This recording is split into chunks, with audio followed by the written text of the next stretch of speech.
বিসমিল্লাহির রহমানির রহিম। আসসালামু আলাইকুম।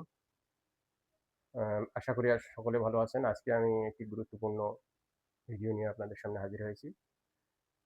যারা পরীক্ষার্থী আছেন, যারা পদোন্নতি পরীক্ষার্থী আছেন, তাদের উদ্দেশ্যে আজকে একটি বাস্তব কথা আলোচনা করব। আইন আপনি পড়বেন, ঠিক আছে, কিন্তু বাস্তব যে জ্ঞান সম্পর্কে অনেকের ধারণা নাই। যারা আইনজীবী আছেন, শিক্ষানবিশ আইনজীবী আছেন, তারা হয়তো বাস্তব প্রশিক্ষণ নেয়। তারা এ বিষয়ে ভালো জানে। আর আমাদের যারা কনস্টেবল থেকে এএসআই পরীক্ষার্থী আছেন, এএসআই থেকে এসআই, হয়তো তাদের বাস্তব বিষয়গুলো একটু কম জানা থাকতে পারে। আজকে আমি বাস্তবে একটি বিষয় নিয়ে আলোচনা করব। সেটা হচ্ছে, আমি একটি মামলা তদন্ত কার্যে তদন্ত শুরু করার সময় আমার ৩ টি ব্যাংক অ্যাকাউন্টের হিসাব বিবরণী এবং অ্যাকাউন্টধারী ব্যক্তির তথ্য সংগ্রহ প্রয়োজন পড়ে। তখন আমি আদালতে অনুমতির জন্য একটি আবেদন করি। কারণ আদালতের অনুমতি ছাড়া কোনো ব্যাংক কর্তৃপক্ষ আপনাকে তথ্য সরবরাহ করতে বাধ্য নয়। তখন আমি অনুমতির আবেদন করি। বিজ্ঞ আদালত আমাকে অনুমতি প্রদান করেন ৩ টি ব্যাংক অ্যাকাউন্ট সংক্রান্তে তথ্য সংগ্রহের জন্য। ব্যাংক অ্যাকাউন্টের হিসাব বিবরণী এবং কেওয়াইসি ফর্ম, এনআইডি কার্ড সংক্রান্তে তথ্য। আদালত অনুমতি প্রদান করেন এবং অনুমতির সাপেক্ষে আমি উক্ত ব্যাংকে চিঠি লিখি। বিজ্ঞ আদালতের আদেশ কপি এবং আমার আবেদন কপি সহ।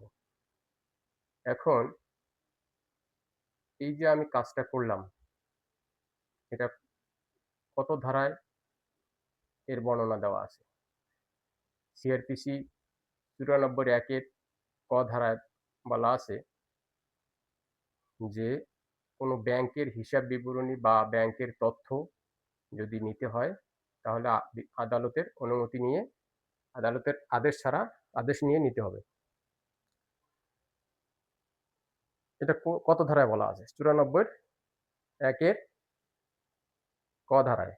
সিআরপিসি অর্থাৎ ফৌজদারি কার্যবিধি আইনে ৯৪(১) এর ক ধারায় বলা আছে।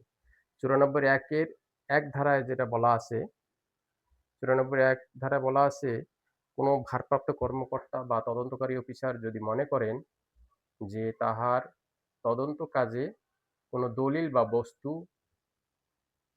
হাজির করা আবশ্যক, তাহলে তিনি উক্ত যার কাছে দলিল বা বস্তু আছে বলিয়া তিনি জানতে পারেন, তার প্রতি নোটিশ জারি করতে পারেন। সেটা আবার কত ধারায় বলা আছে? ৯৪। ওই ৯৪(১) এর ১ এর ধারায় বলা আছে এবং ১ এর ক ধারায় বলা আছে, ব্যাংকের তথ্য সংগ্রহের জন্য অনুমতির প্রয়োজন হবে। আশা করি সকলে অ্যা এই বিষয়টা বুঝতে পেরেছেন। তাহলে আপনি ব্যাংকের কোনো তথ্য সংগ্রহের প্রয়োজন পড়লে বিজ্ঞ আদালতের অনুমতি নিতে হবে। সেটা ৯৪(১) এর ক ধারায়, সিআরপিসি ৯৪(১) এর ক ধারায় বর্ণনা আছে। আজকে এ এই যেহেতু আমি আমার কাজের মাধ্যমে এই বিষয়টি আপনাদের সামনে তুলে ধরলাম, এতটুকুই বলব। আ ব্যাংক কোম্পানি আইনেরও এই সংক্রান্তে বলা আছে। ব্যাংক কোম্পানি আইন যেটা আছে, সেটাতে এই বিষয়ে আলোচনা আছে। যাই হোক, সকলে ভালো থাকবেন। আসসালামু আলাইকুম।